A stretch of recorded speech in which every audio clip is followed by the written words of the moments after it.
Oke, selamat malam para menyaners dari seluruh penjuru nagari. Kembali lagi kita ke Atlantis Series di sesi ke 105. Ini kayaknya Om Agung sudah hadir.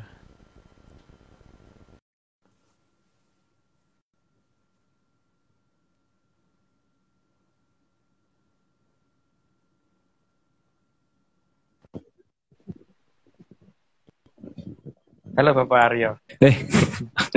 Halo Om, Halo. apa kabar? Dekat nih. Baik sih. Capek Aryo.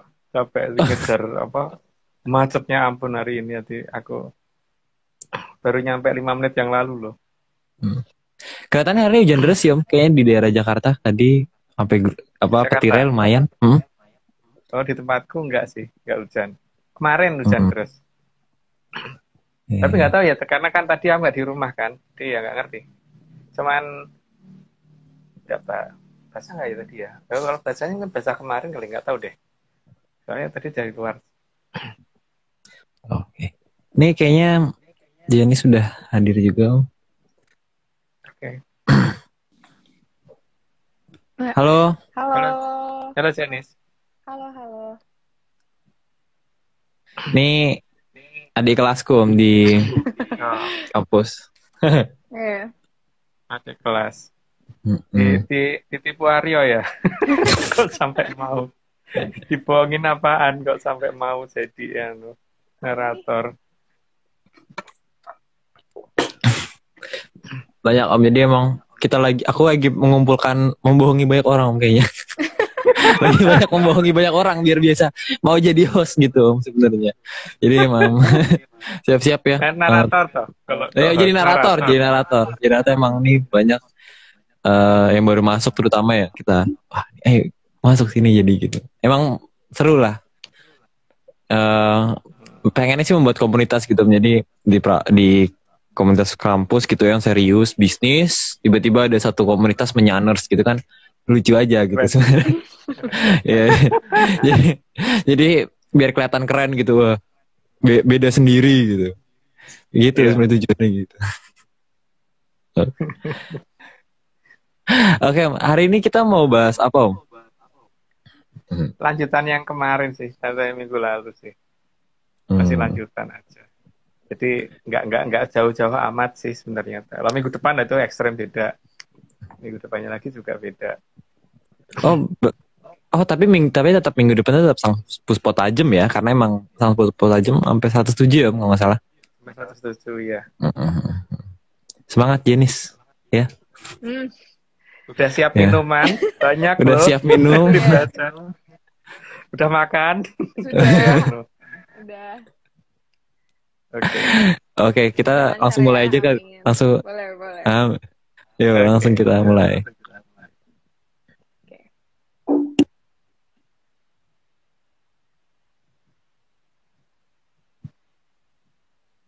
Gambarnya. Silakan Jenis. Oke, langsung aja ya. Berawal dari kesalahan perhitungan sehingga tidak bisa menang dalam paprangan sajroning kurungan. Maka sang ratu nahkoda wetan akan mengamuk. Ada yang ngomong dia menang, tapi enggak sih. Kalau menurut aku sih enggak. Karena di Jongko enggak begitu gitu kan. Di Jongko dia enggak mungkin menang. Karena kalau dia menang berarti akan ada campur tangan baru dari peradaban yang enggak dikenal oleh mereka gitu. Ya ngamuk aja. Jadi itu memang Jongko harusnya begitu. Jalannya harus begitu. Oke lanjut Mbak. Lanjut ya. Apalagi banyak dari bintangnya seperti kutuk marani sunduk sehingga mati sia-sia di dalam kurungan. Kutuk marani sunduk itu ikan justru kalau zaman dulu kan nangkep ikan itu pakai tombak. Itu dikatakan sunduk gitu kan. Jadi ini ya, kutuk itu ikan apa tuh namanya? Gabus. Ikan gabus. Oh benar. Kalau dulu aku suka sih itu enak itu ikannya.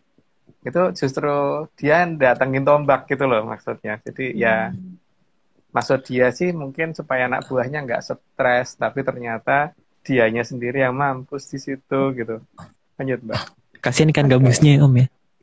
Gue mau kasih kan gabusnya sama tanda. Kalau dia bintangnya bodo amat gitu kan.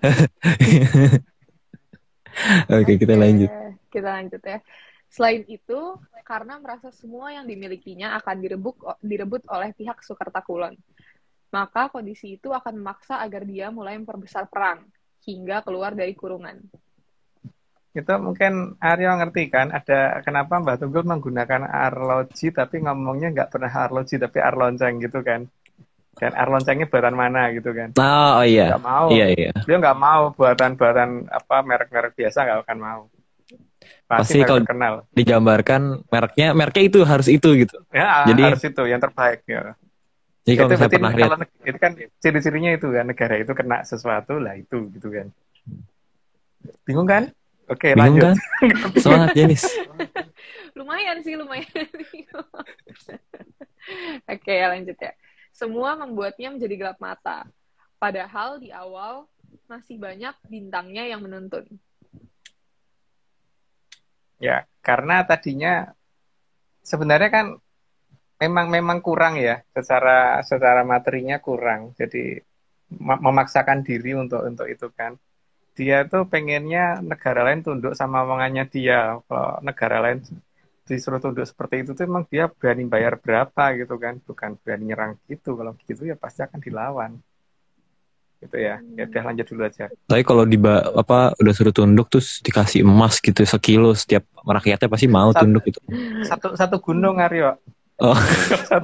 kalau satu gitu males ya. Satu gunung kalau kecil kan gampang dicolong, kalau satu gunung kan nggak bisa dicolong. Oh iya benar. Oke. Kita disclaimer-nya apa ya? Disclaimer-nya. Oh iya, disclaimer seperti biasa, kalau mau percaya kalau nggak percaya ya udah, kalau mau percaya ya jangan. Jadi ini semua cuma dongeng, guys. Tenang saja ini cuma dongeng. Oh, sebenarnya aku dari tadi tuh kasihan Om Babinya nih lucu-lucu gitu loh, gemes-gemes, tapi disamainnya sama mereka gitu kan kasihan Om. Iya, kasihan penghinaan itu. Penghinaan babi nih. Parah banget. Oke, kita lanjut nih. Oke. Namun pada akhirnya, karena merasa pandangannya sudah paling lebar dan paling luas. Meskipun gelap pandangannya, tapi merasa benar, sehingga tidak peduli lagi pada nasihat dari para bintangnya. Pokoknya nanti kalau di dalam serat selebaran Raja Kuning itu kan Ratu Nahkodo Wetan itu ora ono benere. Itu kan akan ada kata-kata itu. Nah, itu artinya apa? Itu Arya yang bisa nerjemahin. Kalau aku nggak bisa nerjemahin. Gimana? Aku nggak denger. Ya oke, lanjut aja kalau gitu. Oke, lanjut. Oke. Nah, tanpa sadar, Sang Hyang Bathara Kala mendesaknya agar terus mengorbankan perang yang lebih besar. Itu karena Sang Hyang Bathara Kala tidak pernah kenyang. Ya butuh mangsa kalau Bathara Kala. Jadi memang begitu. Jadi orang yang ketempatan itu nggak akan nyadari. Tapi yang jelas ciri-cirinya pasti sama. Kalau yang ketempatan itu senangnya bikin perkara, bikin masalah, dan selalu harus ada korbannya gitu kan. Gitu. Lanjut. Oke. Sang Hyang Bathara Kala juga menuntunnya agar Angambali Jurit atau memulai lagi perang yang lebih besar.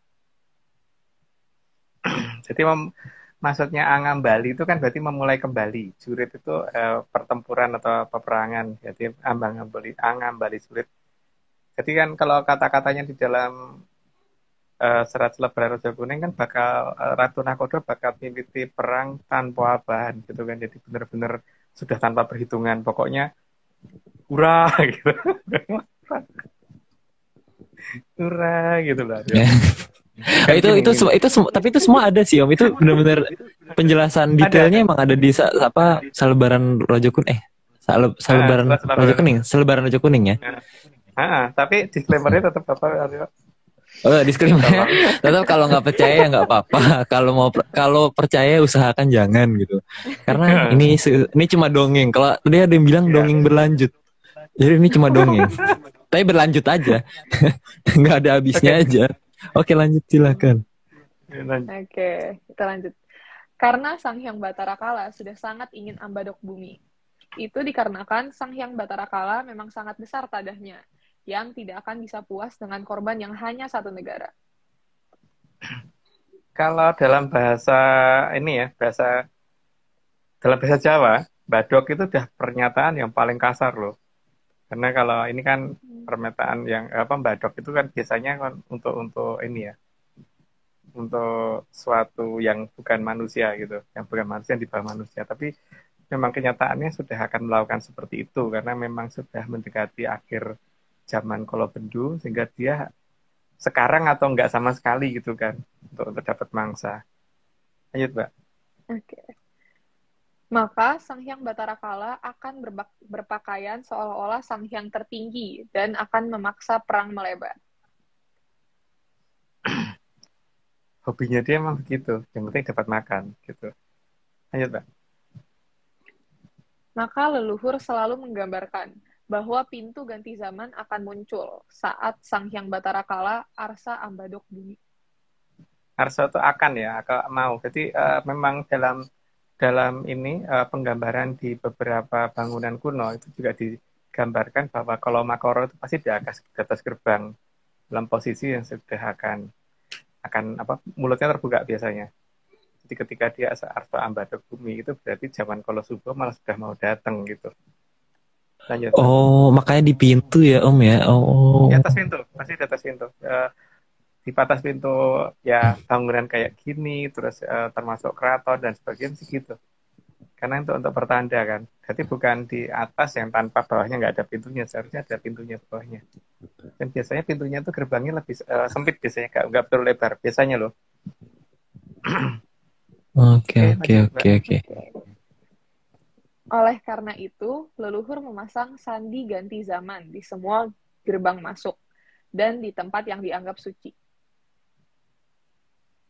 Itu bagi leluhur ya, tapi ini kan itu versi terjemahan dari kita ya Aryo ya, jadi itu tadi kalau mau percaya jangan gitu. Oke, lanjut. Oke.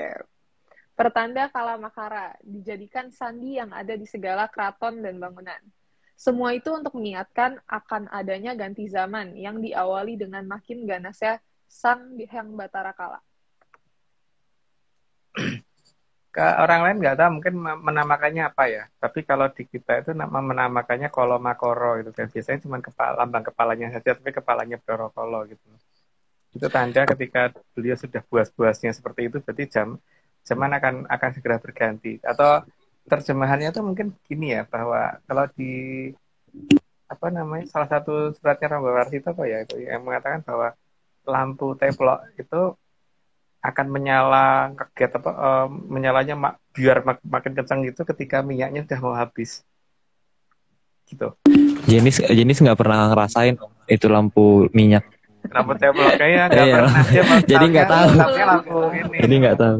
Kalau Arya juga memang pernah. Aku pernah Om dulu pernah ini waktu ada satu bikin film terus propsnya itu jadi ngerti Om. Oh iya. Jadi ngerti. Kan kalau ininya mah habis kan bisa terangnya biar gitu dulu kan terus baru. Iya, terus baru mati gitu.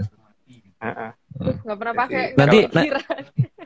Nanti abis ini beli ya di Tokped lampu minyak. Jadi biar tahu gitu maksudnya. Oke, kita lanjut ya Om ya. Lanjut ya. Oke. Lambang Kalamakara di beberapa tempat juga terlihat dibuat tidak bisa bergerak karena diapit oleh ular naga. Itu biasanya ada di gamelan kalau yang seperti ini. Tapi kadang-kadang yang di tengah itu buah mojo, lambang buah pengetahuan atau buah mojo yang ditaruh di tengah di antara dua ular itu. Tapi nggak, kadang-kadang itu gambarnya kepalanya Kolo kadang-kadang. Itu. Lanjut aja Mbak. Di Taman Sari, lambang Kalamakara diletakkan di bagian paling atas. Posisi penempatan Kalamakara ini agar diwaspadai oleh banyak orang. Itu kenapa Kalamakara selalu diletakkan di atas pintu atau gerbang. Kalau dilihat bawahnya Kolomakoro itu kan kayak sesuatu yang agak ruwet gitu kan. Jadi ya memang itu terkesan kayak hiasan gitu. Tapi kan itu ada sesuatu yang digambarkan di sana ya. Dan selalu selalu diposisikan di atas gerbang gitu loh, di atas pintu gerbang atau pokoknya ada kalau bisa malah ada anak tangganya yang menuju ke atas gitu loh, yang menunjukkan kalau subuh itu di atasnya kalau bendu gitu kan. Lanjut, Mbak. Dan selalu Di candi menghadap ke masuk ya Om. Jadi maksudnya kalau keluar Iya, keluar tuh biasanya nggak ada gitu. biasanya gitu. Oke. Mbak. Oke. Di Candi Sukuh, sandi akan adanya kurungan sudah digambarkan di depan gerbang. Artinya akan ada paprangan sajroning kurungan di luar tanah Jawa. Itu di luar candi kan meletakkannya. Jadi ada daerah yang dinamakan PAL-U atau tapal batas berbentuk U gitu loh. Jadi di situ terdapat dua kubu yang sedang ini. Tapi kan orang boleh menerjemahkan yang lain-lain ya. Monggo aja terjemahkan apa. Kali kalau itu dikatakan bayi dalam kandungan, itu bukan bayi loh yang di dalam itu. Itu menunjukkan orang dewasa dua-duanya gitu loh. Ya toh? Itu kalau bayi kan nggak kayak gitu. Jadi itu penggambaran bukan penggambaran bayi, itu penggambaran orang dewasa yang ada dalam kurungan dan ya diperhatiin aja, karena kan kelihatan bahwa itu sebenarnya lagi ngapain sih gitu. Lanjut Mbak. Oh ya, tapi disclaimer dulu ya Om, kalau misalnya memang nggak percaya ya nggak apa-apa. Kalau mau percaya ya jangan gitu. Jangan, Jadi jangan. jadi ikutin yang di internet juga nggak apa-apa. Kita nggak melarang. Oke. Kita punya terjemahan sendiri gitu. Oke, lanjut. Oke, lanjut. Di Candi Ceto bahkan sudah ada penggambaran patung wujud orang duduk bersimpuh dengan muka seperti sedih dan agak takut. Dan wajahnya bukan wajah Asia, tapi lebih ke wajah pangsa muruk. Dan patung itu berada di depan tangga dan depan gerbang. Ada ini ya, patung yang kalau kita ngeliat tuh kayak kacian dulu gitu loh. Mukanya tuh muka ngenes gitu loh. Dan itu ditaruh depan gerbang loh, bahwa itu menunjukkan bahwa dan posisinya kebetulan aja juga nggak utuh gitu loh, kepotong gitu. Jadi sudah sangat cetha bahwa ganti zaman itu ketika ada bangsa kayak gitu loh, sedang ngenes kayak gitu. Jadi ketika peperangan saat jroning kurungan itu akan terjadi di daerahnya dia, tinggal dicari suku bangsa mana itu gitu kan. Lanjut. Oke. Di Candi Penataran juga digambarkan dengan sangat jelas. Kala Makara berada di tengah komplek bangunan dan terletak di atas pintu. Semuanya di atas gerbang loh. Di atas gerbang, dan biasanya di dalam lebih kelihatan gelap gitu. Padahal sebenarnya nggak gelap. Kalau misalkan kan harusnya itu gerbang tembus ke arah sana gitu kan. Jadi ada gerbang dan memang perlambang itu tuh sebenarnya menurut kita ya, menurut Atlantis Research Center itu menunjukkan bahwa memang kalau bentuk ke kalau subuh itu ditandai dengan makin galaknya si Bathara Kala gitu. Lanjut Mbak. Di Candi Ijo yang berada di Bukit Sarageduk juga digambarkan keberadaan Kala Makara di atas pintu masuk candi. Dan sangat jelas ini adalah pertanda untuk ganti zaman. Soro Geduk ya, jadi namanya sudah kelihatan loh, Soro Geduk. Soro itu langsung suara ya, geduk itu digeduk, duk gitu kan, yang kenceng banget gitu loh. Jadi dipukul atau digeduk itu dipukul dengan pukulan yang kenceng gitu. Dan itu nama candinya nggak ada warna hijaunya, tapi dikatakan candi hijau gitu kan. Dan nama bukitnya Soro Geduk. Coba tuh bayangin Aryo, yang kenapa kok dikatakan candi hijau, coba nggak ada hijaunya sama sekali.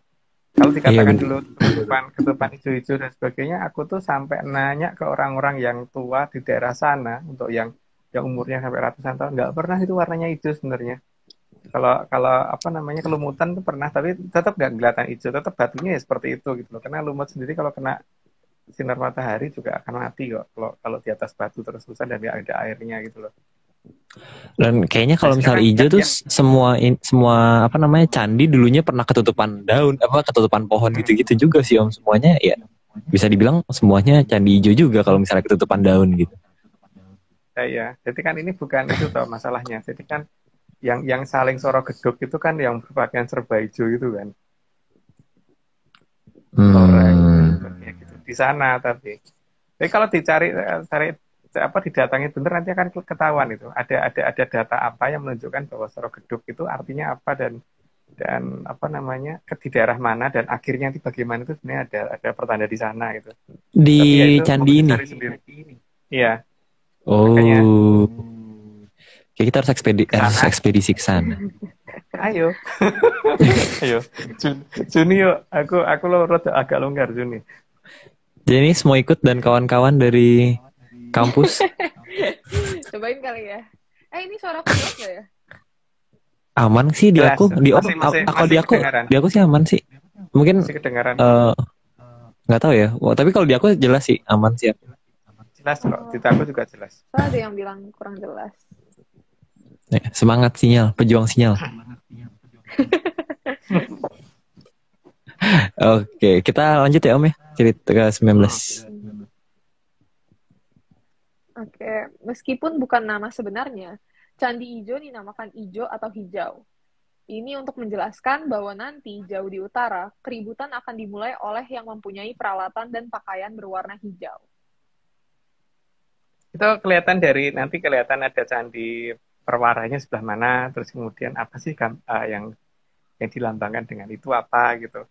Dan ini nggak mungkin dibuka di sini Aryo, karena ya ini hanya untuk aja supaya orang-orang supaya yang dengerin kita ini agak kritis sedikit gitu bahwa membaca candi itu tidak seperti yang caranya sangat berbeda dengan yang ditunjukkan sejarawan ya. Jangan menggunakan pola yang ditunjukkan sejarawan karena nggak akan kebaca secara betul itu menurut aku loh. Oh iya sih, benar sih. Kita harus punya cara sendiri dan itu nanti akan kelihatan bahwa apa yang terjadi dan apa yang akan makin jelas gitu loh. Dan siapanya ya. Tapi itu tadi kan sesuai dengan disclaimer. Oh iya. Kalau mau percaya jangan. Jadi kalau mau mengikuti internet tuh kita sangat amat tidak melarang sekali. Jadi monggo diikuti. Kalau misalnya emang mau percaya dengan kita ya, jangan dulu deh. Usahakan ya. Ya, ntar aja. Oke. Lanjut. Oke. Lanjut ya. Nah, penamaan Bukit Sarageduk juga sudah menjelaskan kalau nanti saat ganti zaman akan dimulai dari sesuatu yang berbahaya dan akan menyebabkan semua menjadi tergeduk atau terpukul secara massal. Ya itu ya. Kalau mau percaya jangan, karena itu tapi kan udah cukup jelas sih, nggak perlu dijabarin lagi. Lanjut, Mbak. Ya, maaf. Ketidakberadaan relief lain selain keberadaan Kalamakara dibuat dengan sangat sengaja oleh leluhur kita, agar kita selalu ingat dan waspada akan seperti apa, dari mana, serta bagaimana ganti zaman nanti terjadi. Relief itu kan menggambarkan suatu keadaan, jadi suatu peradaban, suatu kehidupan dan sebagainya. Dengan tidak adanya relief kan berarti ada daerah yang dihilangkan kan peradabannya, ada yang daerah yang mau dihancurkan atau diratakan gitu. Diratakan kan, jadi karena tidak ada reliefnya gitu. Diratakan dengan tembok ya Om. Oh. Diratakan dengan tembok. Dan yang meratakan malah, tapi walaupun bagaimana tetap reliefnya Betoro-Kolonya tetap ada gitu kan. Jadi yang akan meratakan itu cuma di mananya itu kode ada di situ kalau bisa membaca gitu. Tapi ya itu tadi kalau mau percaya jangan. Lanjut. Karena emang waktu itu kita pernah jelasin ya Om di awal-awal kayaknya candi itu artinya itu gitu. Sandi. Kan tulisnya C pakai gitu kan di Sandi kan bacanya Sandi. Sandi itu kode kan. Gitu, iya. Lanjut. Jadi itu memastikan tadi ada yang komen soalnya. Oh iya, jangan percaya BTW. Salah kayaknya kita deh. Oke, next. Next ya. Namun anehnya, gerbang yang tanpa ada penggambaran Kalamakara malah dikatakan Candi Boko. Padahal siapa itu Ratu Boko dan apa arti Boko itu sudahlah sangat jelas. Ini sebenarnya membingungkan ya, karena kalau dikatakan Boko itu kan kalau dalam bahasa yang aku mengerti ya, tapi nggak tahu kalau orang lain menerjemahkannya seperti apa, monggo aja gitu loh. Itu kan artinya sesuatu makhluk yang makan manusia gitu kan, dikatakan Boko. Tapi kan ini lucu loh sebenarnya, karena Ratu Boko itu kan dikatakan dulu kalah perang dengan Prabu Bandung Bondowoso, Bandung terus Bondowoso. berubah jadi buaya putih kan. Hmm. Terus kemudian karena Prabu Bandung Bondowoso ini ternyata suka dengan Roro Jonggrang, anaknya si Prabu Boko, maka pada saat melamar si Roro Jonggrang kan buaya putih itu dibawa. Tapi kenapa tradisi itu kok tidak ada di Jogja ya? Melamar dengan membawa buaya itu nggak ada di Jogja. Saya nggak tahu ada di mana itu, aku nggak ngerti. Tapi ada yang aneh. nggak tahu ada di mana. Tapi kalau memang benar-benar Prabu Bandung Bondowoso dan Prabu Boko itu cerita itu ada di Jogja, maka seharusnya legenda itu ada di Jogja. Tapi legenda ini nggak di Jogja ternyata. Iya, karena kan ceritanya Ratu Boko dengan Bandung Bondowoso itu kan ceritanya mereka perang dulu. Terus Adu yang debat melamar dulu. itu adu debat, dulu. adu perang, adu gebuk-gebukan. Terus penyerahan baru roti buaya. Penyerahan buaya gitu kan, itu untuk toh. Itu di cerita rakyat ada kan cerita itu. Cuman masalahnya kan ini kenapa nggak ada di Jogja gitu. Kalau dikatakan Candi Boko ada di Jogja, seharusnya cerita itu ada di Jogja. Tapi cerita itu nggak ada di Jogja loh. Percaya nggak dengan sejarah nasional kalau kayak gitu? Nggak percaya. Lanjut. Oh, tapi kalau penonton silahkan percaya, kita tidak melarang sama sekali. Serius, nih tidak ada paksaan sama sekali loh. Silahkan, monggo. Oke, kita lanjut. Lanjut ya. Ciri-ciri dari Kalamakara sangat jelas. Dengan penggambaran selalu bermata besar dan mempunyai taring. Dengan arah mata ke arah bawah, seolah-olah akan mencari mangsa. Yang jelas itu kalau yang seperti itu kan terah kolo ya. Kolonya itu entah betoro kolonya entah bukan, tapi yang jelas penggambarannya penggambaran seperti itu. Tapi kalau digambarkannya itu selalu diukir-ukir dan digambarkan sebagai buto yang paling sangar dan paling gitu loh. Jadi dan yang kayak gitu tuh memang Betoro Kolo juga waktu turun kan ganti-ganti wujud, dan mungkin ya salah satu wujudnya mungkin itu gitu kan. Gitu. Atau terserah leluhur kita menggambarkan seperti apa kan. Yang penting supaya tempat itu tidak dianggap serem atau gimana gitu. Jadi mungkin bagaimana supaya dianggap lucunya gitu kan. Dianggap seremnya. Lanjut.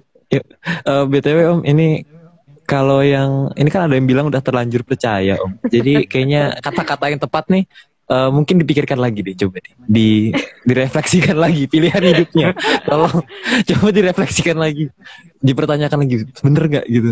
Soalnya kita juga nggak minta dipercaya gitu. Jadi silahkan berikutnya lanjut aja, silahkan. Okay.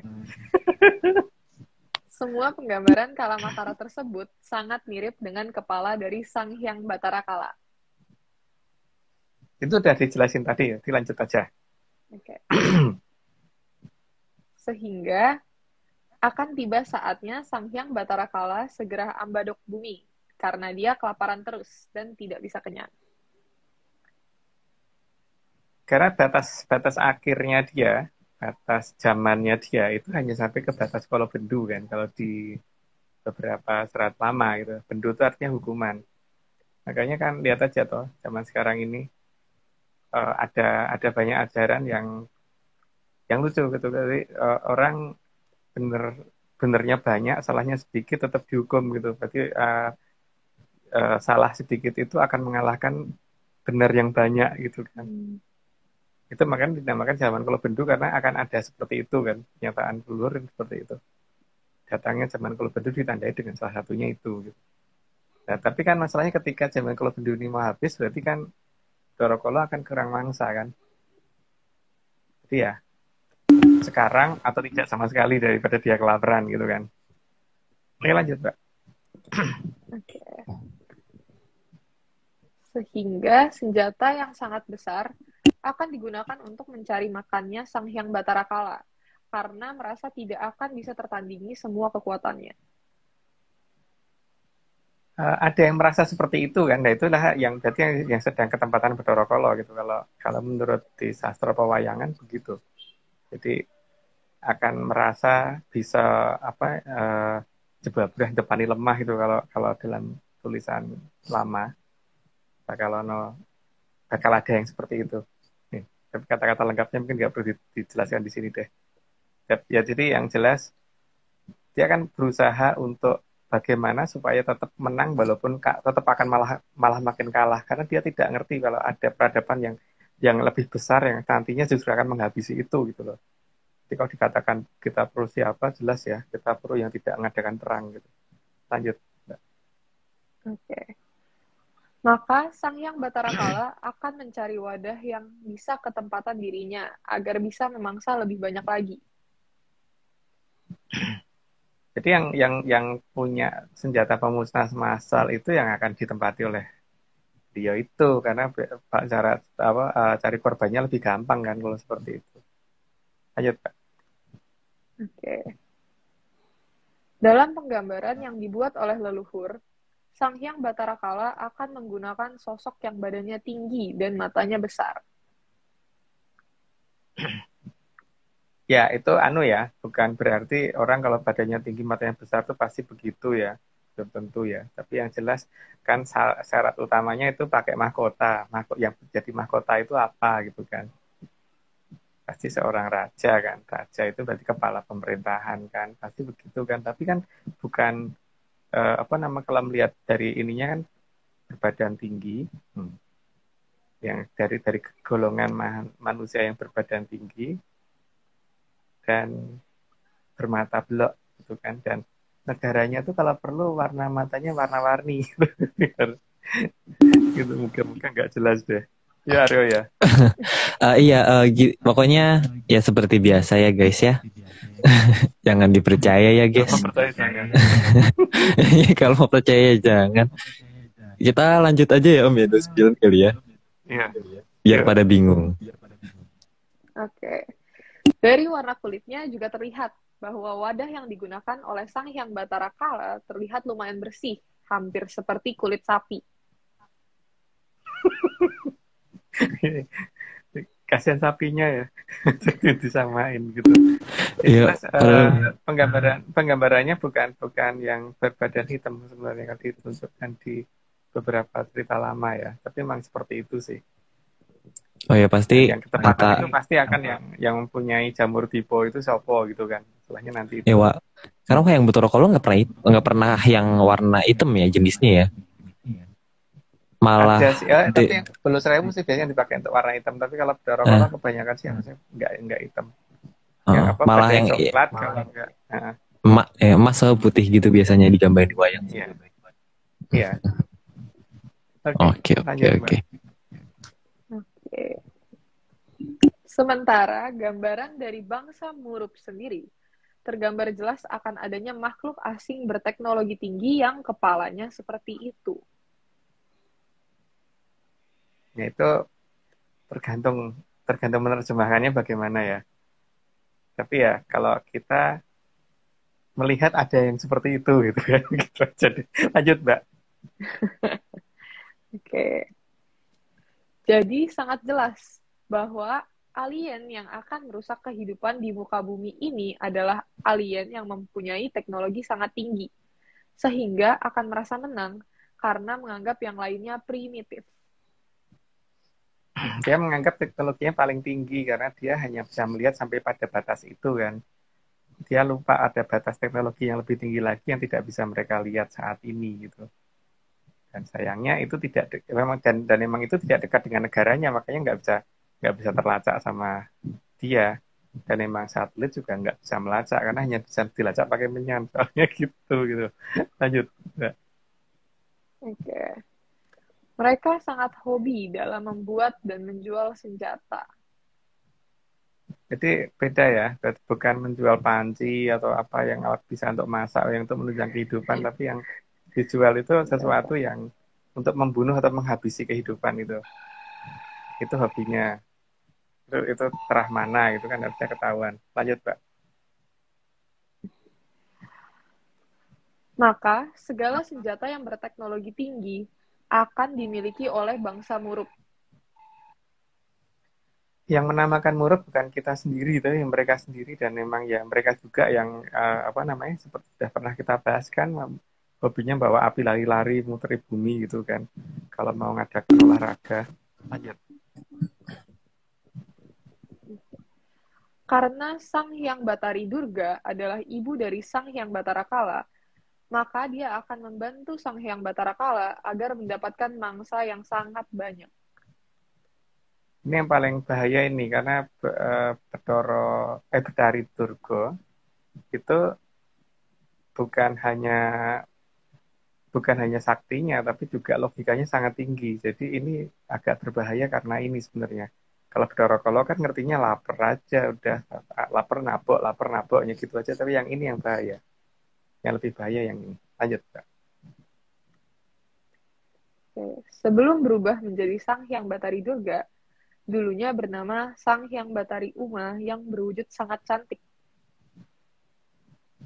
Jadi itu ada di cerita pewayangan, jadi bisa dicari sendiri di jalan cerita pewayangan. Cuman masalahnya itu ketika dia jadi Batari Durga karena dikutuk oleh Sang Hyang Wening, terus kemudian turun ke bumi untuk berubah menjadi Batari Uma lagi, itu proses perubahannya itu bisa diamatin kok di tempat pertama kali dia turun sampai ke berubah menjadi seorang wanita yang cantik lagi itu di mana gitu. Termasuk perubahan warna matanya itu ada itu. Jadi kalau yang pegang surat Mandologiri pasti akan ngerti itu urutannya seperti apa dan cara berpakaiannya dari seperti apa menjadi gitu.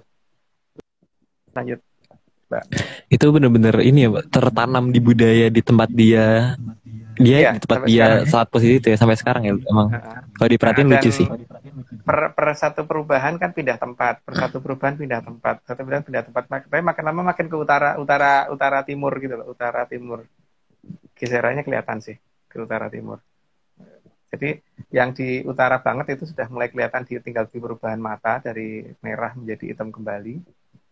Tapi yang sebelumnya itu kan ketika siungnya masih ada, dia harus bagaimana, ketika matanya masih belok seperti mata raseksi itu, dia bagaimana nutupinnya dan sebagainya itu monggo dicari sendiri aja di mana dan seperti apa sih perubahannya gitu loh. Sesuai nggak sih Mandologiri dengan kondisi di lapangan gitu aja kan. Lanjut, Pak. Oke. Sang Hyang Batari Uma adalah perempuan yang digambarkan senang dengan kebebasan. Namun, tanpa disadarinya, sudah melakukan kesalahan, sehingga lahirlah Sang Hyang Batara Kala. Makanya di daerah tempat yang dimomong Batari Durga atau Batari Uma ini, daerahnya termasuk daerah yang cukup bebas untuk itu ya. Untuk itu tuh apa gak jelas aku Aryo, tapi untuk itu gitu loh, yang seharusnya nggak boleh gitu loh. Paham. Yang ada unsur X-nya 3 kali itu loh Aryo. Iya, Tanda paham. silangnya gitu. Makanya dikatakan salah satu makanya putrinya dinamakan Batari Kali kan. Makanya Batari Kali di zaman juga dibagi atas 3 zaman kali itu karena ada 3 kali kesalahan itu kan. Jadi makanya dilambangkan dengan X3 itu gitu loh. Oke, paham. Oke, berikutnya. Tapi itu kan terbawa sampai dengan hari ini kan. Kenapa nggak B gitu, B3 gitu kan enggak atau kalau A3 gitu jadi kan? Baterai. Kalau A3 jadi baterai. Atau Z3 gitu, kenapa harus huruf itu gitu loh, harus kali 3 gitu. Iya. Mungkin jadi kalinya salahnya alam mungkin menjadi kali ning. Iya, tapi kan makanya kali 3 itu menjadi umum di sana, tapi nggak umum di sini gitu kan. Di tempat ini ya, berarti itu di tempat yang di apa namanya? Yang tempat turunnya dimomong oleh dia gitu. Iya, tempat turunnya. Oke. Iya, makanya bacanya kali 3 atau 3 kali ya? Nggak tahu. Kali gitu ya. Jangan jemputnya jangan pakai kali loh, Arif, jangan pakai X loh ya. Oh ya, kali. Oke, kita lanjut kali ya. Kita lanjut kali ya.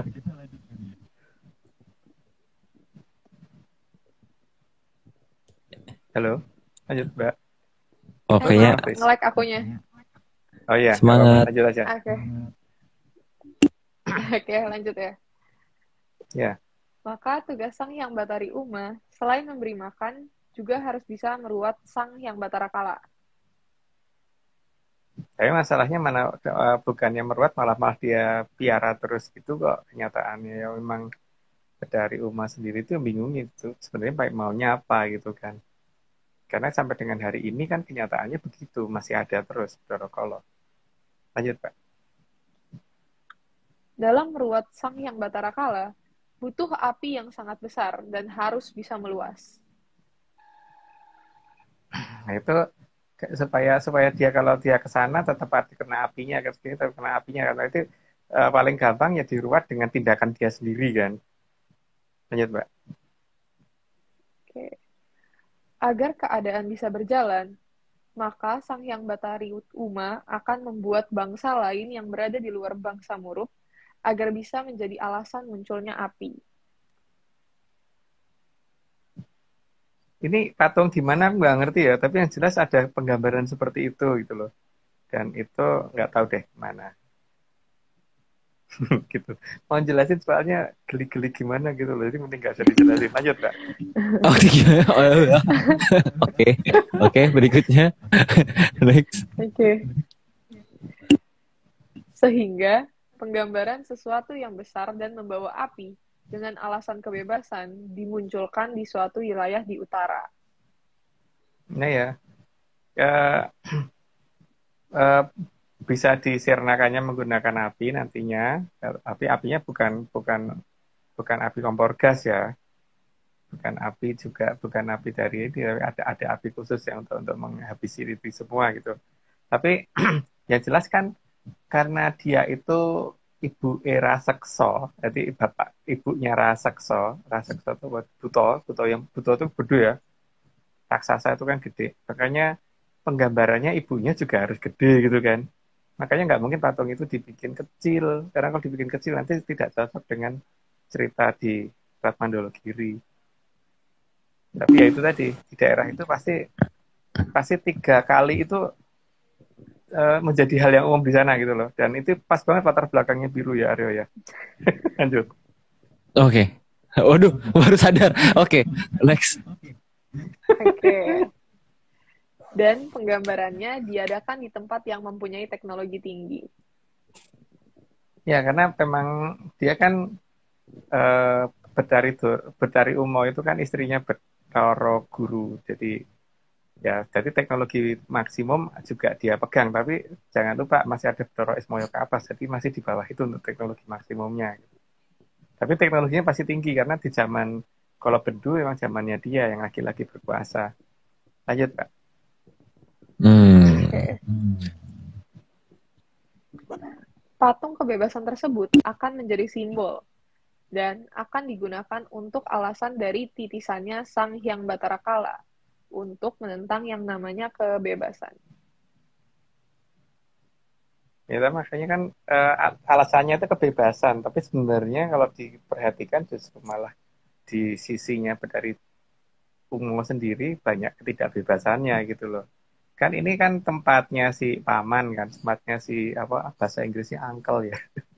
Karena kalau Bathara Guru itu kan adiknya Bathara Ismaya dan Bathara Ismaya itu yang menurunkan orang di wilayah kita, maka kita nyebutkan paman. Paman itu bahasa lainnya aku lupa gitu, tapi yang jelas ya itulah namanya Pak Lek itu. Istrinya Pak Lek ya begitu itu gitu. Ben bingung ya Aryo ya. Iya. Oke, kita next. Kita next dulu. Karena bagi Sang Hyang Batara Kala, kebebasan berarti kehilangan mangsa. Dan kehilangan mangsa berarti akan kelaparan baginya, selama kebebasan itu ada. Makanya kan daerah yang dikuasai biasanya gitu. Ciri-ciri khas utamanya gitu. Itu tidak ada kebebasan, terlalu banyak aturan, salah sedikit itu berarti akan mengalahkan kebenaran yang banyak gitu. Lanjut, Mbak. Oke. Maka dengan segala macam cara, Sang Hyang Batara Kala akan membuat kebebasan itu menghilang. Atau orang tidak boleh bebas memilih, terutama kalau memilih yang akan mengekangnya. Ya sekarang kelihatan toh siapa yang kira-kira melarang orang untuk memilih ikut siapa. Ya itulah yang kemomong Bathara Kala gitu, yang melarang-larang itu gitu. Lanjut. Maka, semua yang bisa dimangsa akan dikejar, dan akan menggunakan apapun untuk mengejar, agar mangsanya tidak bisa kabur. Dipikir begitu, tapi kan ternyata juga enggak ya. Tadi sebenarnya ada cerita di Jawa ya tentang Timun Mas yang merupakan jongko yang disembunyikan oleh leluhur kita dengan sangat-sangat rapi gitu loh. Cuman itu untuk penjelasan jongkonya mungkin Aryo lebih tahu daripada aku. Waduh, Timun Mas. waduh, waduh, waduh. Pengalihan isu ini. Loh kan bener toh, kan ini toh apa namanya, Timun Mas dikasih senjata apa gitu loh. Ini kan ketahuan tuh dari situ. Jadi itu sesuai urutan banget loh. Saya nggak perlu dijelasin ya. Oke lanjut. Ya, semangat. Karena tidak pernah kenyang, maka seperti apapun mangsa yang ada, harus bisa dimakan oleh Sang Hyang Bathara Kala. Ya namanya Bathara Kala mana bisa kenyang gitu. Jadi ya memang dia makan mulu yang jelas. Jadi dia harus memanfaatkan waktu yang sudah makin pendek untuk dia ya. Makin pendek untuk dia. Jadi ya supaya sebanyak mungkin orang bisa dimangsa sama dia. Makanya harusnya dia akan memulai sesuatu keributan yang sangat besar, tapi dia lupa bahwa itu juga akan menghabisi dia sendiri pada nantinya gitu. Lanjut, Mbak. Oke. Karena dasar berpikirnya hanya untuk menutupi rasa lapar, maka akhirnya dunia yang lebih luas menjadi sasarannya. Ya pokoknya kalau di Jawa itu kan apa namanya, mangan ramangan kumpul gitu kan. Tapi kalau dia gitu kumpul kumpul yang penting mangan gitu kan. Terus pokoknya gitulah sama tradisi kita. Lanjut. Mbak. Oke. Dan sesegera mungkin, Sang Hyang Bathara Kala akan memulai ambadok bumi. Jadi mau menghabisi sebanyak mungkin, sebisa mungkin, sebanyak-banyaknya, kalau perlu semuanya gitu. Tapi ya nggak akan bisa, karena bagaimanapun juga itu ada yang jaga. Jadi alam raya ini ada yang jaga, ada yang Hamengkubuwono itu ada. Lanjut, Pak.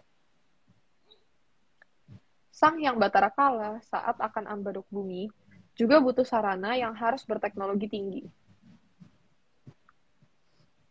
Karena supaya tidak kelihatan bahwa dia itu benar-benar ada. Jadi saat ini kan yang dia ini gunakan itu adalah seolah-olah dia tuh nggak ada.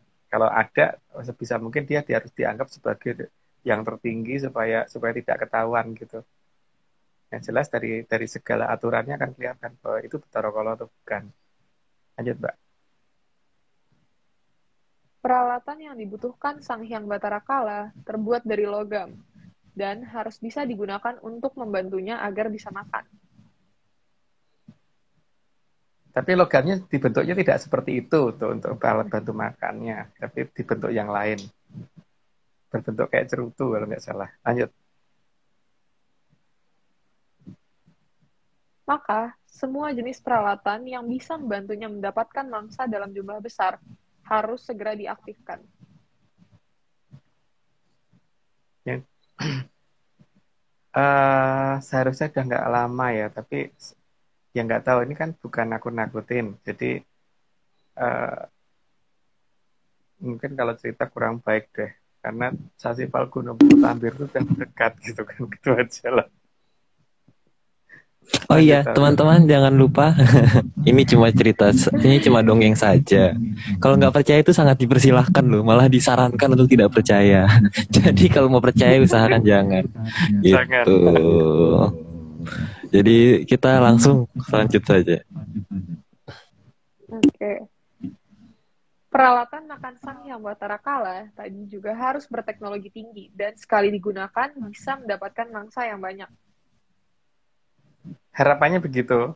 Dan memang makanya kan sampai dikatakan bahwa besok wong londo kari sajodo gitu kan. Bukan wong Jawa loh ya. Wong londo kari sajodo. Ada pernyataan itu kan dalam jangkane leluhur kita. Saking gedene saking besarnya goro-goro itu. Jadi bukan wong Jawa tapi wong londo kari sajodo gitu. Itu tertulis kok, bisa dilihat di internet juga kok. Jadi apa namanya? Bukan kita yang mengarang, tapi kalau kita sih tidak mengharapkan ini dianggap iya gitu, tapi dianggap nggak, lebih baik biar nggak pada panik. Lanjut, Mbak. Oke. Peralatan bantu mencari mangsa untuk Sang Hyang Batara Kala juga harus bisa bergerak sangat cepat agar tidak bisa dicegah. Tujuannya agar Sang Hyang Batara Kala segera mendapatkan mangsanya. Kalau pelan terus kapan dapat buruannya gitu loh. Dan ya seperti kita kalau misalkan berburu di hutan misalkan pakai panah gitu. Kalau panahnya kita itu lebih lambat daripada yang kita tembak kan, ya kapan dapatnya gitu kan. Dia bisa lari dan cepat selamat gitu. Makanya eh, yang diinginkan Bathara Kala ya harus yang bisa secepat-cepatnya gitu kan. Karena dia selapar-laparnya soalnya. Jadi harus cepat-cepatnya makan sebanyak-banyaknya. Lanjut, Mbak. Oke. Dan olahan makanan yang disenangi oleh Sang Hyang Batara Kala adalah olahan makanan yang mengandung jamur dipa. Itu istilah kita ya. Jadi itu salah satu menu kesukaan beliau itu, terutama eh, pertaniannya itu, tanamannya itu tanaman jamur yang bisa tumbuh dengan cepat, terus bisa kempes dengan cepat gitu loh. Iya kan? Sukanya pizza rasa jamur ya? Iya. Bisa rasa jamur, tapi jamurnya jamur yang tumbuhnya cepat, terus melebarnya cepat, terus hilangnya jadi cepat gitu loh. Yang dia suka itu. Cuman efeknya lama. Kalau tidak ngerti bagaimana menghilangkannya, efeknya lama. Oke, lanjut. Oke. Jamur dipa adalah jamur yang muncul di daerah yang bergejolak. Ya, yang jelas dia kan ada di dua sisi ya, di dua sisi Soekerto. Jadi ketika nanti adu jamur dipa ini dimulai, ya berarti kan lomba masak jamur ini dimulai, ya nanti tinggal Atlantis sebagai panitianya untuk ini kan, untuk mengembalikan ke posisi awal gitu. Dan kembalikan posisi di mana tempat supaya layak dipakai untuk orang hidup, berarti bukan untuk jamur hidup gitu. Lanjut, Pak. Oke. Jamur dipa adalah jamur dengan budidaya yang sangat membutuhkan teknologi tinggi karena akan cepat membesar, tapi akan cepat mati juga. Itu tadi udah diomongin, jadi lanjut aja. Jamur dipa mempunyai efek yang tidak baik bagi kehidupan di bumi, tapi sangat membantu Sang Hyang Batara Kala dalam mencari mangsa. Semua itu kan ada sebab karena tidak semua tanaman itu mungkin untuk manusia berguna gitu, tapi mungkin untuk makhluk yang lain itu berguna gitu kan. Ya seperti misalkan kalau kita misalkan sambiloto itu kan, daun sambiloto itu mungkin rasanya pahit banget gitu, tapi kalau kita digigit ular itu kan, kalau kita punya sambiloto terus kemudian kita ludahkan ke daerah yang digigit ular tadi, maka racun ular kan akan bisa ketarik keluar. Nah, jadi artinya sambiloto itu untuk ular adalah tanaman yang tidak berguna gitu kan, yang menyedihkan untuk dia karena mengurangi dia untuk bisa mencari mangsa gitu. Dan untuk kita ini, kita mungkin suka jamur merang gitu kan, mungkin suka jamur yang lain, tapi untuk jamur dipa kita mungkin nggak doyan, tapi untuk Bathara Kala itu doyan gitu. Hobi banget dengan itu. Lanjut, Mbak. Oke. Selain itu, jamur dipa juga merupakan api kebebasan dari Sang Ratuning Kebebasan. Itu yang dibawa tadi, yang di atas itu, yang ditunjukkan di atas tadi kan. Karena dia merasa kebebasan itu mutlak, sehingga sehingga sampai pada posisi 3 kali itu terjadi gitu kan. Lanjut. Bahkan apa eh, jamur Dipo versi mini aja yang menyebabkan dari sang ratuning kebebasan juga kayaknya Om negaranya. Iya. Mininya aja udah gitu kan, apalagi nggak mini. Iya benar. Lanjut. Oke. Karena tidak sabar dan tidak mau dikatakan kalah, juga tidak mau dikatakan bodoh, maka tempat budidaya jamur dipa akan segera ditekan agar jamur dipa berhamburan keluar. Jadi jamur dipo itu kan ini ya, sejenis tanaman yang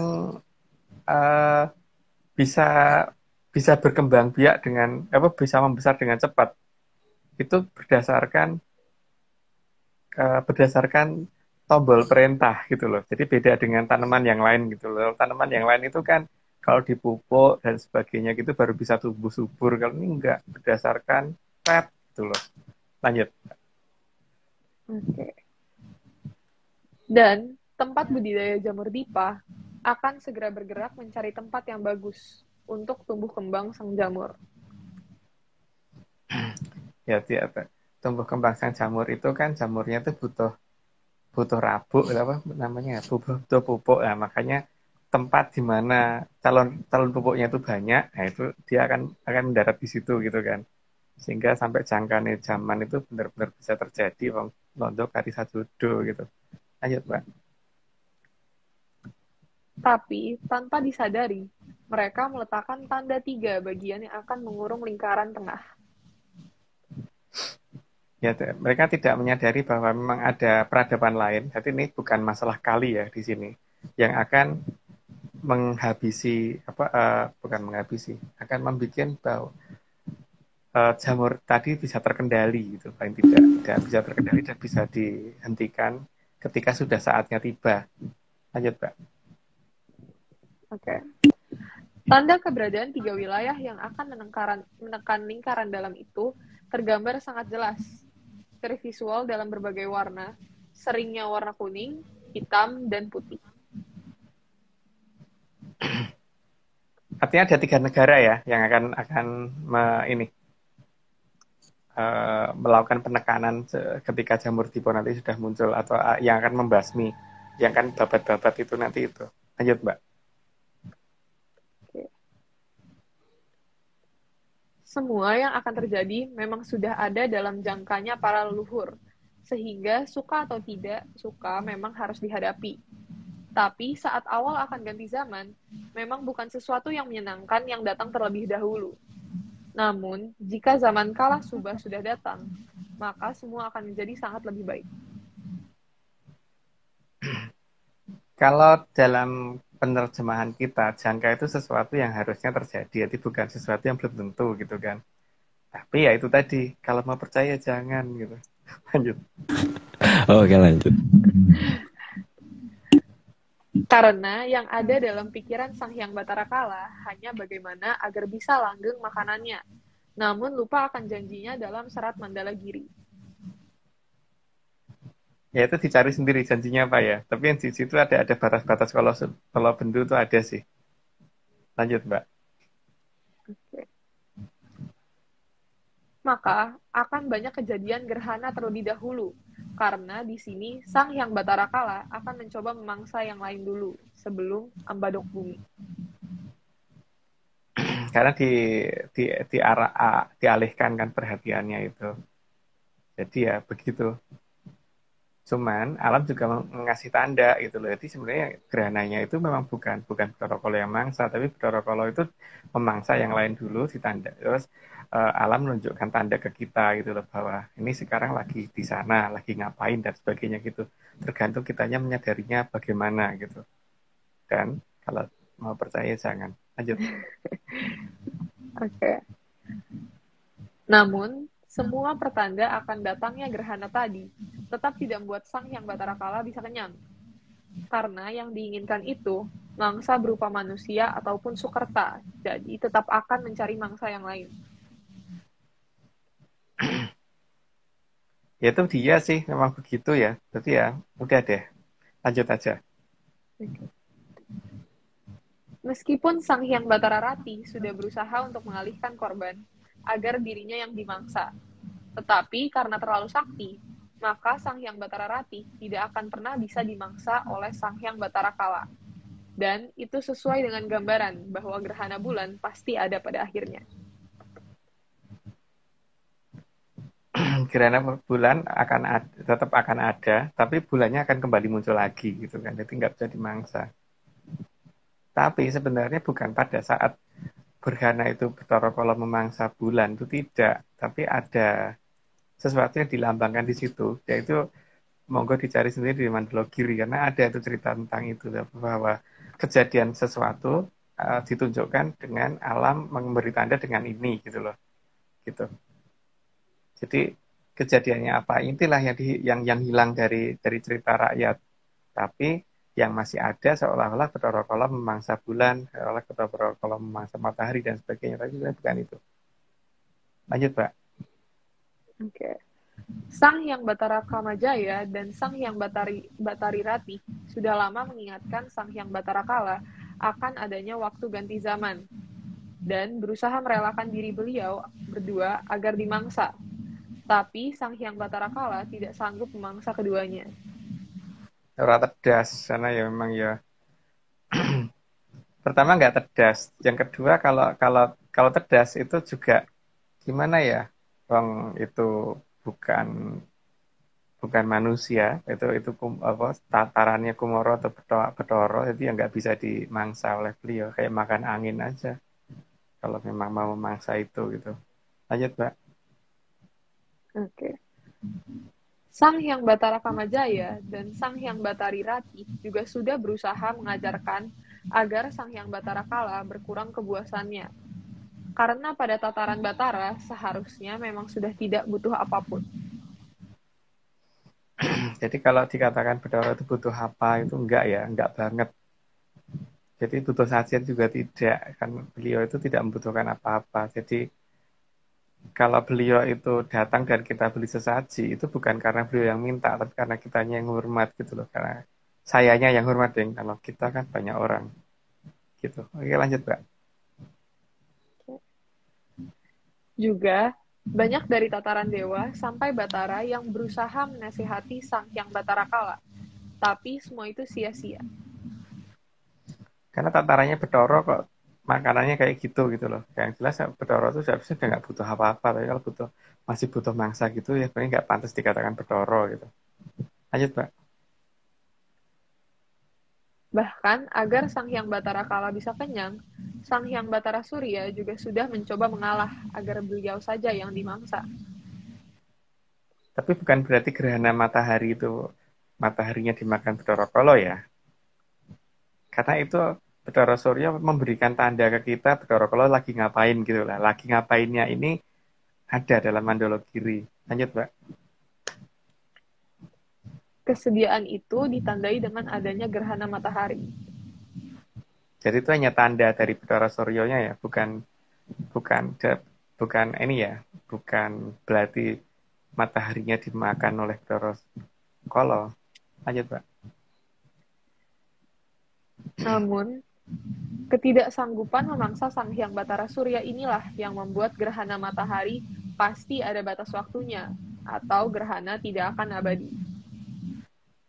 Mirip dengan gerhana bulan tadi kan, dan di sini kan sebenarnya penanda yang memberi tanda itu adalah Bathara Surya dan Bathara Komodo dan Betari Ratih kan, untuk memberikan tanda bahwa ini tuh si Bathara Kala lagi ngapain dan waktunya sekian itu gitu loh, sekian lama itu gitu, sekian waktu itu gitu. Sekian waktu itu gimana ya segitu itu gitu. Iya kayak gitulah Om intinya. Bingung ngomongnya. Oke. Maka, baik gerhana matahari maupun gerhana bulan pasti akan melibatkan matahari dan bulan. Dan di kedua jenis gerhana tersebut akan ada batas akhirnya. Tapi sebenarnya pada saat terjadinya gerhana bulan ya, itu bingung loh aku kalau melihat gerhana bulan itu seperti itu posisinya, karena pada saat bulan purnama kan posisinya juga seperti itu toh, matahari, bumi di tengah, terus bulan di sebelah kanan gitu. Pada saat penggambaran bulan purnama. Kenapa penggambaran bulan purnama itu mirip banget dengan penggambaran gerhana ya? Beda itu aku yang bodoh kali. Nanti lanjut aja Mbak. Oke. Sementara itu, Sang Hyang Batara Kartika juga sudah mempersiapkan bintang yang lain. Jika Sang Hyang Batara Surya jadi dimangsa oleh Sang Hyang Batara Kala. Namun, Sang Hyang Batara Ismaya juga sangat paham bahwa Sang Hyang Batara Kala tidak akan sanggup memangsa Sang Hyang Batara Surya. Ya tidak akan sanggup seperti harinya Bathara Kamajaya yang berari ratih tadi. Nggak boleh kasih komentar deh, nanti nggak jadi rame. Lanjut Pak. Oke. Juga, Sang Hyang Batara Brahma mendapat perintah dari Sang Hyang Batara Ismaya agar menunggu waktu yang tepat, karena nantinya api dari Sang Hyang Batara Brahma yang akan digunakan untuk menghabisi Mamalaning Jagat. Jadi ikut nimbrung ketika pas Jamur dibawa keluar gitu. Bathara Brahma akan ikut Aji Kumbolo Geninya akan dikeluarkan sekalian. Jadi sekalian untuk ngilangin Mamalaning Jagat.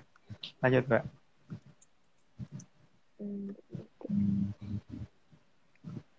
Ini sekarang 77. 77.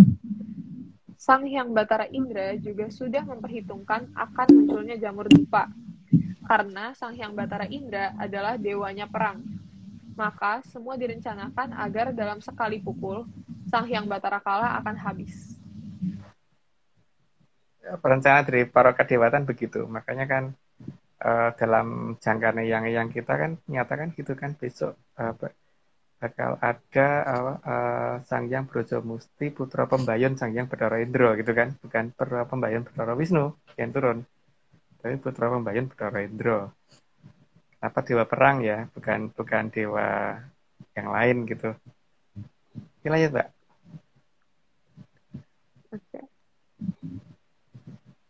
Agar juga dalam sekali sapu bisa menghabisi para Sukerta dan Sang Hyang Batara Kala. Maka Sang Hyang Batara Baruna juga ditugaskan oleh Sang Hyang Batara Ismaya agar segera juga ikut berperang dengan cara munggah daratan. Ya makanya kan memang ada jangkane yang begitu tuh, bakal ana segoro munggah daratan gitu kan. Cuman nggak tahu segoro yang di mana dan daratan yang di mana gitu. Karena kalau dijabarin secara detail, nanti nggak nakut-nakutin orang gitu. Lanjut Pak. Agar Jamur Dipa bisa merambat dengan cepat ke semua arah di Arkapada, namun tetap terkendali. Maka Sang Hyang Batara Bayu ditugaskan untuk mengatur angin yang akan membawa rambatan Jamur Dipa. Jadi malah diatur sekalian, jadi supaya meluas sekalian, supaya nanti Sukerto benar-benar habis. Lanjut Pak. Oke. Dan Sang Hyang Batara Wisnu juga menugaskan putri salah satu titisan beliau di zaman Kala Dwara agar terlibat langsung dalam perubahan zaman menuju zaman Kala Suba. Itu Ratu Ning Atlantis ya kalau kita bilang. Kalau orang ngomong Atlantis itu nggak ada, itu hak dia. Kalau bagiku ada banget gitu. Lanjut Pak. Itu Aryo bisa moto kok nyata nih gitu. Udah lihat kan jenis fotonya Aryo yang ini? Udah pernah Yang lihat? mana Udah pernah lihat belum sih Jen? Yang aku Yang waktu mana? itu pernah ngasih foto dari apa sih? Yang bangunan-bangunan itu udah pernah belum ya? Kayak belum deh. Boleh Yang kasih Harus lihat. berarti. sampai lebih daripada langit gitu loh. Oh, Nembus. Kalau kata teman-temanku ada yang bilang katanya mirip, malah kenapa New York ada di Indonesia gitu. Kelihatannya saya kayak bangunan-bangunan New York, karena kan New York itu kan bangunannya kan rapat-rapat gitu kan. Jadi itu emang ada di mana? Sayangnya bentuk-bentuk yang pada terbang itu nggak bisa kelihatan di iya HP. benar. Gitu. Sayangnya itu sama waktu malam nggak ke foto sih Om, karena kan lampunya itu nggak dapet di kamera Nggak kuat. gitu loh. Ya, nggak dapat. Harus pakai kamera yang lebih bagus. Mungkin Ya, kapan-kapan kita ekspedisi bareng-bareng ini anak-anak inilah banyak rame-rame kali ya. Okay. Itu di mana, Mas? Di mana? Di Ada deh. Indonesia ada deh. Oh, Yang jelas okay. Kita di ketinggian cukup tinggi, di atas 1.000 meter ya, di atas 1.000 meter Dan kita waktu memfoto itu 3 derajat ke atas, jadi bukan 3 derajat ke bawah ya, 3 derajat ke atas. Jadi melihatnya ke atas gitu sampai. Jadi kan itu bangunan lebih tinggi daripada 1000 meter gitu minimal. Karena itu kelihatan di atas awan, sampai nembus batas awan kok. Itu Atlantis versi kita ya. Tapi orang nganggap Atlantis gak ada ya bodo amat. Kalau kita sih nganggap itu ada. Ini pada minta fotonya semua gimana nih? Tidak di-share. Maaf, tidak di-share itu. Tidak di-share. Tidak di-share karena apa namanya kan seperti pernyataan kita tadi toh. Kalau percaya jangan. Ya sebenarnya fotonya kayaknya nggak ada, dibohongan fotonya kayaknya. Kayaknya ya. Kayaknya ya. Nggak tahu. Ya kalau percaya jangan gitu. Oke. Maka Nimas Angin-Angin ditugaskan menjaga Atlantis di Samudra Hindia dan agar mempersiapkan semuanya dengan teknologi yang sangat maksimal. Yang dipilih itu daerah yang suatu peradaban yang maju, itu pasti ciri khasnya satu, tempatnya bersih. Yang kedua, penjagaannya sangat ketat sehingga tidak ada penerbangan lewat situ. Yang ketiga, kapal juga nggak akan ada yang berani lewat sana gitu. Coba toh, kalau Samudra Atlantik, walaupun seperti apa, kapal, pesawat terbang masih banyak yang lewat. Pasifik juga begitu, tapi Samudra Hindia kan ada daerah yang nggak akan dilewati. Coba aja dilihat di ini, ada daerah yang kosong yang nggak pernah kelewatan oleh anu sama sekali gitu loh. Dan coba aja jenis amatin. Kalau misalkan ngamatin Laut Selatan ya, nanti dilihat deh batas cakrawalanya lautnya itu sebenarnya sama atau lebih tinggi dari batas kita dari kita. Jadi nanti bisa dilihat menggunakan kayak teropong gitu, kita kasih busur derajat untuk ngerti bahwa ini naik atau turun. Jadi kalau aku sih ngelihat pada saat di pinggir pantai itu kelihatan masih sekitar sekian derajat naik. Kataku lupa angkanya berapa derajatnya, lupa ya. Terus pada saat aku coba naik dari bukit yang sekitar 300 meter, itu ternyata juga masih lihat ke atas. Bukit yang 600 meter masih lihat ke atas juga. Bahkan ketika naik pesawat terbang, masih lihatnya ke atas. Jadi Laut Selatan itu lebih tinggi ya. Jadi pada daratan sebenarnya. Ntar kapan-kapan dilihat ya. Nanti peralatannya tak tunjukin. Alatnya sederhana kok. Tapi kalau pantai utara enggak, laut utara itu pendek. Lebih ngelihatnya cenderung ke bawah kita, tidak ngelihat ke atas. Kalau pesawat terbang aja, waktu kita naik pesawat terbang itu kita ngelihat lautnya ke atas, berarti itu tinggi banget kan? Iya sih. Menarik sih ya. Bertahu. Makanya pantai selatan Jawa itu cenderung sebelum mencapai ke pantai kita dibikin naik turun bukit dulu, sehingga kita nggak curiga kalau lautnya ternyata lebih tinggi daripada daratannya gitu kan. Gitu ya. Oke, lanjut aja. Iya, tapi kembali lagi. Kalau tidak ada pemaksaan. Tidak ada pemaksaan. Oke, next kali ya. Oke, Yeah. next. Dan teknologi yang dimiliki oleh Atlantis harus di atas teknologi para Sukerta agar lebih gampang mengendalikannya. Ya, harus di atas itu. Kalau di bawah itu ya ini. Ya, kemarin tuh Mbak Vicky kan di pantai itunya mau keluar malah kabur. Jembatannya mau keluar malah kabur sayangnya. Lanjut. Harus ditanya itu Mbak Vicky di DM guys. Oke.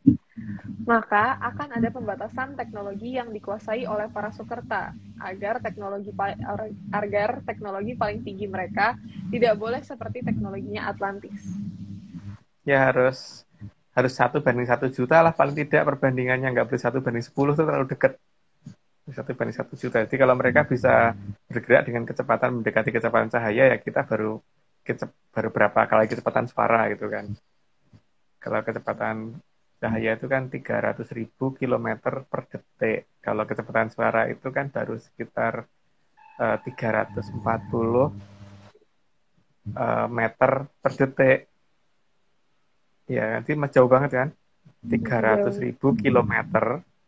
Berarti kan Kalau dijadiin meter itu berarti 300 juta meter per detik. Kalau kecepatan suara itu kan 340 meter per detik. Berarti kalau baru hipersonik itu baru sampai, anggap aja baru sampai 20 Mach aja tuh masih jauh banget gitu. Masih belum bisa nandingin. Oke, Jenis masih sadar? Masih. Lagi dengerin. Oh iya. Oh iya, iya, iya. Oke, berikutnya. Oke. Atlantis juga mengupayakan secara bertahap agar jangka bisa terpenuhi. Maka Atlantislah yang dari zaman Kalawisaya menginspirasi agar peradaban di utara bisa lebih maju.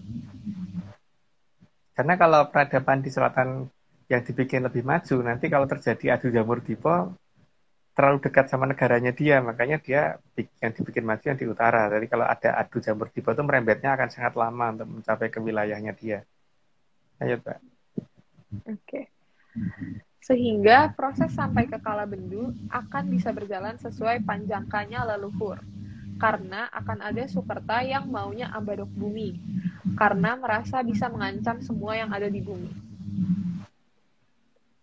Itu berdasarkan jongko yang kita punya ya. Dan kok ya kebetulan agak mirip, walaupun sebaiknya jangan dipercaya gitu. Lanjut, Pak. Oke. Kesemuanya itu diamati dengan cermat dari hari ke hari dengan sangat detail dan tanpa disadari oleh para Sukerta.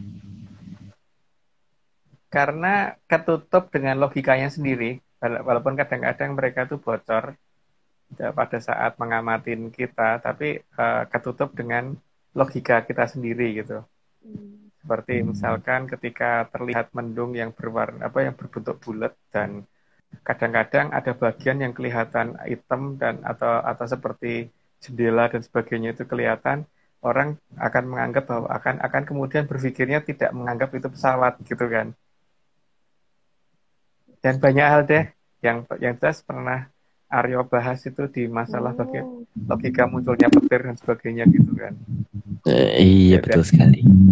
Menarik. Di open mic dulu ya. Oke, lanjut. Oke, lanjut. Untuk mengontrol detail peristiwa, maka Atlantis juga mengeluarkan sinyal aneh yang mirip dengan sinyal Sasradhara, agar manusia dan para Sukerta mempunyai keterbatasan pandangan dan pendengaran. Jadi memang jadi kalau misalkan spektrum warna kita dibatasin, maka di spektrum tertentu tuh nggak akan bisa kita lihat, dan spektrum suara tertentu dibatasi juga kita hanya bisa mendengar di frekuensi berapa sampai berapa gitu kan. Sehingga mereka mempunyai ruang yang cukup banyak untuk menyembunyikan lokasi mereka supaya tidak terlihat gitu kan. Itu yang mereka lakukan, sehingga ya seperti Aryo waktu mendatangi suatu tempat itu sampai nggak kelihatan orang, memang nggak aneh. Ayo ngomong nggak ngaku gitu. Nyatanya waktu itu tiba-tiba gerbangnya buka sendiri. Gerbang yang buka sendiri. Gembok kebuka sendiri aja deh. Pokoknya next berikutnya silahkan. Oke. Sinyal feedback dari manusia juga mereka amati agar semua yang ada dapat berjalan tepat sesuai dengan panjangkanya leluhur.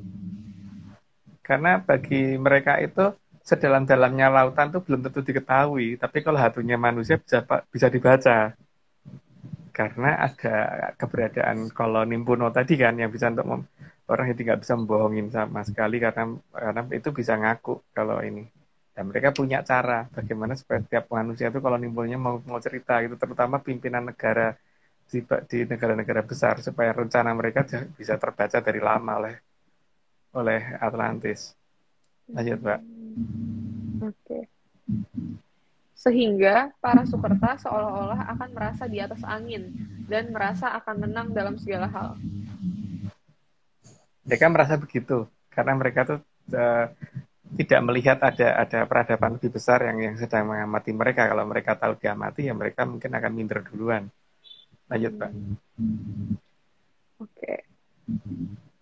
Termasuk menginspirasi agar mereka menggunakan kamasalah yang disembunyikan oleh Sang Hyang Batari Durga agar semua memalaning jagat bisa lenyap.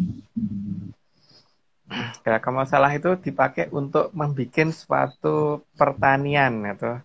Makanya kan tempatnya karena pertanian itu kan biasanya lebih dekat dengan warna hijau ya. Jadi eh, apa kalau salah itu dipakai untuk budidaya jamur gitu oleh mereka. Oke lanjut Kak. Oke. Bingung pasti. Iya.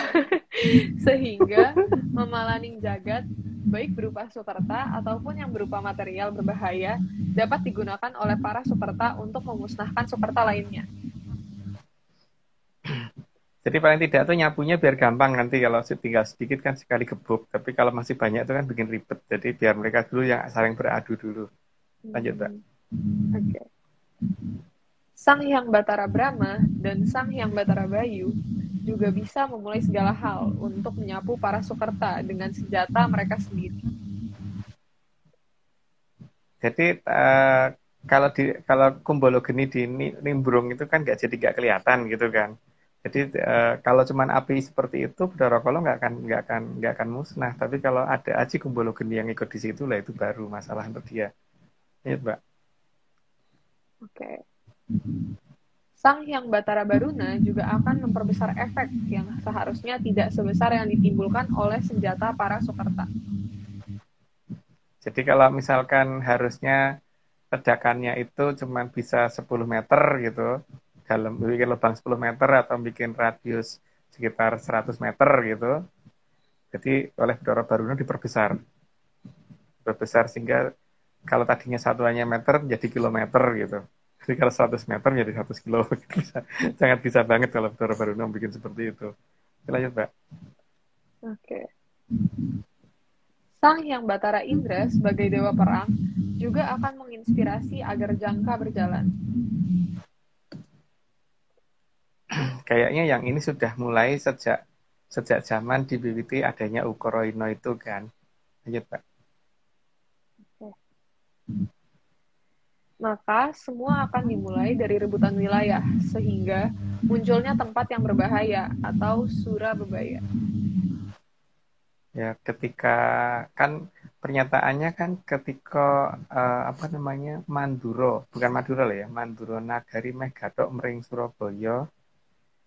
Terus apa namanya bakal ono bedil ngadu logo, nggak perlu dijelasin deh yang itu. Tapi itu ada dalam jangkaan beberapa leluhur kita sih ada. Dan nama Ukara Ino itu benar-benar disebut yang jelas. Lanjut Mbak. Gambaran itu juga ada dalam kehidupan makhluk bertaring yang akan selalu menjaga wilayahnya, yang menandai wilayahnya dengan sesuatu yang sangat berbau. Harusnya kan menandai suatu wilayah itu dengan sesuatu hal yang wangi kayak apa kayak ini makhluk ini tuh aneh kok, makhluk bertaring itu senangnya menandai wilayah dengan sesuatu hal yang sifatnya tuh kalau nggak bau juga sesuatu yang sifatnya tuh mengerikan gitu. Lanjut Pak. Oke. Bahkan makhluk lucu yang bertaring pun akan menandai wilayahnya. Ini lucu ya. Bentuknya seperti itu. Oke, lanjut aja lah. Lucu-lucu. Maka dasar perang dari para Sukerta adalah rebutan wilayah. Karena terah kalah dari wujud apapun akan selalu begitu. Mereka akan saling berebut wilayah, baik yang wujudnya hewan maupun yang wujudnya hanya mirip manusia. Jadi mirip manusia ya, bukan manusia maksudnya. Koyo wong, mirip orang. Gitu. Jadi mulai dari yang bukan mirip orang sama sekali sampai dengan yang mirip orang. Ya namanya terahnya itu tuh ya begitu gitu. Rebutan wilayah dan kalau rebutan wilayah dan menandai wilayahnya dengan sesuatu hal yang tidak menyenangkan untuk dicium gitu. Lanjut, Pak. Oke. Sifat dasar inilah yang akan digunakan oleh Sang Hyang Batara Indra untuk membuat para Sukerta saling menghabisi. Yang namanya beliau dewa perang, jadi sudah memperhitungkan dari lama banget bahwa ini harus terjadi gitu. Lanjut aja Mbak. Oke. Sehingga Sang Ratu Nahkoda akan memulai perang yang lebih besar karena merasa tidak cukup hanya daerah berbahaya yang sudah mereka buat dalam kurungan. Patokannya itu kan Mbah Tunggul itu selalu menggunakan jam tangan. Dan jam tangan itu beliau nyebutnya arlonceng bukan arloji gitu kan. Dan arloncengnya Mbah Tunggul itu adalah arlonceng yang kelas paling mewah di, di ukuran jam tangan dan jam. Jadi beliau itu bukan orang yang suka sederhana ya. Sebenarnya mewah banget memang jamnya itu kayak gitu gitu. Tapi jam itu diproduksi oleh satu negara yang akan menjadi ciri-ciri awalnya goro-goro gitu kan. Gitu ya Aryo ya, kira-kira. Arlonceng itu. Oke, lanjut. Oke, baru muncul. Maka disinilah akan mulai timbul jamur dipa. Ya, oke lah. Lanjut aja, Mbak. Masih banyak lagi, mantu. Penggambaran seorang raja yang mudah marah yang berasal dari keraton Mandura dijadikan titik awalnya. Ini hanya gambaran ya, bukan berarti sana itu Baladewa, bukan. Coba ya, penggambarannya Prabu Baladewa, penggambarannya loh ya, itu kan orangnya tinggi besar, kulitnya putih, kalau marah mukanya merah gitu kan. Gitu ya, perlambangnya begitu, perlambang, itu bukan berarti di sana itu Baladewa tidak. Lanjut, Mbak. Oke. Maka dalam serat jangka dikatakan semua jamur dipa akan mulai keluar saat Mandura Nagari Meh Gatuk Mring Surabaya. Meh Gatuk itu artinya mau bersatu, mau bergabung. Artinya hanya ada kata-kata Meh Gatuk ya, jadi bukan sampai Gatuk beneran, nanti bukan sampai menyatu beneran. Gitu. Dan itu juga ada dalam jangka yang digambarkan di petilasan yang di foto Aryo waktu itu tuh Aryo. Kayaknya minggu lalu udah ada gambarnya itu. Minggu lalu udah kita gambarin kan. Oke, lanjut. Oke. Penggambaran Prabu Baladewa sebagai Raja Mandura digambarkan dengan seseorang yang mudah marah dan kulitnya putih. Itu jelas kan, berarti kira-kira siapa gitu loh. Lanjut, Mbak. Oke. Yang ada di tanah Muruk itu bukanlah Prabu Baladewa, namun hanya gampang marahnya saja yang digambarkan mirip Prabu Baladewa. Jadi pada dasarnya bukan Prabu Baladewa ya, seperti yang saya ceritakan tadi ya, bahwa ada sifat, tapi bukan keseluruhan sifat. Sifat buruknya saja. Ya sifat buruknya saja yang digambarkan di sana gitu loh. Lanjut, Pak. Okay. Maka sangat jelas penggambaran dalam serat yang ditulis oleh Pangeran Harya Suryanagara bahwa ketika Manduro Nagari Gatuk Mring Surabaya sabibaripun tumuli wiwit daharu lonlonan sansaya lami sansaya andodro. Wah, itu baca gimana? Rikonak Manduro Nagari Meh Gatuk Mring Surabaya sabibaripun tumuli wiwit wontenipun dahulu kan lolonan sansaya dangu sansaya lami sansaya andodro gitu. Bacanya gitu, Mbak. Kalau terjemahannya Aryo tuh yang paling mahir itu. Nah, artinya apa tuh? Artinya seperti biasa, ini cuma dongeng. Gitu artinya itu sebenarnya. Gitu ya. Lanjut, Mbak. Oke. Bahkan oleh Pangeran Harya Suryanagara dijelaskan juga akan ada paperangan agung. Rerusuh meratah sabumi, mungsuhe datan karuan, polahe jalma keha sami kadia, gabah dan interi, montang manting rebut gesang. Itu tidak perlu tak bacain lagi gitu. Malah lucu kalau dibacain begitu gitu. Karena masalah terjemahnya nanti tanya Aryo Mbak ya, karena dia paling jago dalam bahasa itu. Iya, artinya itu tadi Om. Sebenarnya ini juga sama. Cuma saya jangan. Iya, itu artinya. Sebetulnya itu loh. Jadi emang beda aja penyebutannya, pelafalannya beda. Gitu. Oke. Lebih lucu nih masih. Semangat. Aku nggak bisa bacanya nih. Malu. Ini yang terakhir ya. Malu. Mas Aryo bisa baca nggak, Mas? Gak apa-apa. Semangat. Malu loh. Oke. Sampun badai klotong Kang Nisah, Cahyani lampu arso ngeget, mancorong padangipun, Kang Tan lami badai lampus kanjengipun pribadi, angin-angin ugi arso nuruti, sang lampu Kang arso lampus. Ginanti Cahyani Gusti Kang Branang ing bangwetan mertandani rawuhipun kamulyaning Tribuono. Tuh anunya apa namanya, bacanya nggak begitu salah-salah banget loh. Yang salah cuma satu ngeget, berarti harusnya ngeget Udah belajar ya? Ngeget orangnya, tapi bener ya gitu. Kalau artinya Aryo yang harus main dia. Dia tadi apa Aryo? Artinya itu, ini beda Om, ini beda. Jadi artinya, itu sebenarnya gini. Tim Atlantis Research Center tidak pernah menjual jasa untuk berkomunikasi atau bertemu dengan para leluhur dalam bentuk ritual apapun. Waspada terhadap oknum yang mengatasnamakan tim ARC dan Saudara Agung Bimo Tejo.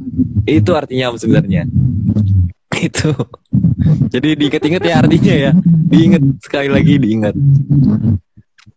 Oke. Ya udah gitu Aryo. Berarti udah selesai hari ini. Minggu depan kita ngomong masalah batu ya. Tapi tukang batuan gitu soalnya. Oke, wah seru nih kayaknya ngomong batu. Kenapa batu? Ada Kan kisi-kisi. Ya mungkin ada beberapa perbedaan pendapat. Kalau dikatakan orang kepala batu itu salah, kalau bagi kita bener gitu. Maksudnya gitu kan. Loh kita mana turunin batu gunung ya, Mang. Kalau kepala batu ya bener loh. Oh iya. Oke, nanti itu tentang batu-batuan gitu. Nanti minggu depan gitu ya. Jadi tidak sekarang. Oke deh. Mungkin ada lagi Om yang mau disampaikan sebelum Ya, ini tadi, disclaimer-nya Aryo batuan. itu. Oke, disclaimer-nya itu jangan lupa. Artinya ya, Kalau- diingat-ingat. Itu tadi apa namanya? Kalau tidak percaya kita terima kasih, tapi kalau mau percaya jangan gitu. Oh iya. Itu sudah disebutkan. Ya. Oke. Jenis ada yang mau disampaikan? Mohon maaf mungkin ya kalau ada kesalahan kata. Sama terima kasih ya. Oh, tidak dimaafkan. Tidak, kita tidak pemaaf. Heeh. Harus latihan ya. Iya. Enggak, maaf. Oke deh. Kalau gitu, ini kita langsung tutup aja ya Om ya. Sudah selesai. Oke, ini Terima parade terima kasih. Terima kasih sebesar-besarnya kepada Kitungu Jatijoyo Mongrogo sebagai Among dan juga telah memberikan data kepada kami. Terus juga terima kasih Bapak Agung Bimo Tejo yang udah mau menjadi narasumber ya, dan juga sudah mau membuatkan slide. Kemudian juga Jenis, terima kasih telah mau menyumbangkan suaranya hari ini. 108. Semangat. Iya. Dan juga terima kasih Mas Nogo sudah mau merapikan slide. Terus juga Bang John. Gambarnya seperti biasa. Luar biasa. Dan gambarnya Bang John tuh mulai harus disadari guys ya. Itu ada pertanda lucu sebenarnya. Membedakan barat dan timur kayaknya. Kayaknya ya. Gitu. Terus pokoknya ada terima kasih juga kepada Mas Bro Heskel, Mbak Vicky, Om Iwan dan segelintir tim ARC lainnya. Yang terakhir untuk terima kasih sebesar-besarnya juga buat Chief Executive Atlantis Research Center, bos besar Pak Marius. Kalau bukan karena Pak Marius, acara ini kayaknya belum mulai ya Om kayaknya ya. Iya. Oke. Kalau gitu sampai di sini. Sampai jumpa di minggu depan di episode 106 ngomong tentang batu. Jadi kalau emang penasaran tentang batu bisa ditonton minggu depan. Jadi sampai jumpa. Salam sehat dan salam menyan. Salam. Salam menyan. Dadah.